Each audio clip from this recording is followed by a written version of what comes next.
Chers collègues conseillers régionaux élus, chers citoyens et citoyennes de notre belle région du Sud, chers frères et sœurs, le dimanche 30 novembre 2025, les grands électeurs ont élu les listes dans lesquelles nous nous retrouvions, faisant de nous des conseillers régionaux de cette mandature 2025-2030, deuxième de l'histoire dans notre pays. La première mandature qui a commencé au soir du 9 décembre 2020 a connu des premiers pas escarpés et parsemés de lourdeur dans l'implémentation des activités inhérentes à ses compétences et aux ressources à transférer. Nous avons réussi l'implantation et nous avons pris le pouls de la forte demande de la population en matière de développement local dans notre région. Plusieurs travaux ont commencé dans le désenclavement des bassins de production, mais aussi dans plusieurs autres pans en fonction du niveau de dynamisme de l'exécutif sortant. Je reconnais et salue à sa juste valeur le travail accompli par cet exécutif sortant.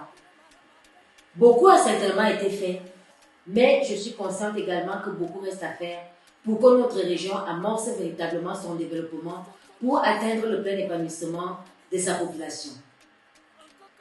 Mon engagement est total, tout comme ma détermination.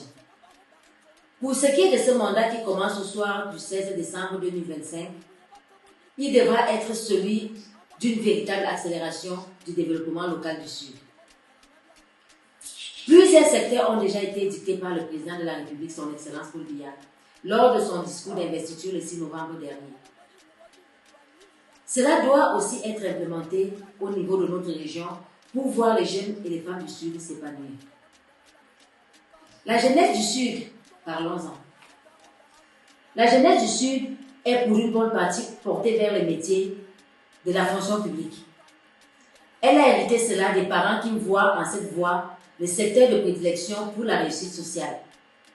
Une grande partie de cette jeunesse ayant tenté plusieurs fois des concours d'entrée dans l'administration publique, sans succès, sombre dans la consommation d'alcool, influencée par des facteurs sociaux comme la recherche d'intégration, le stress et j'en passe. Ainsi, bière, spiritueux, whisky frélaté, certaines drogues fortes, tout y passe. En nombre, ces jeunes ne sont plus que l'ombre d'eux-mêmes.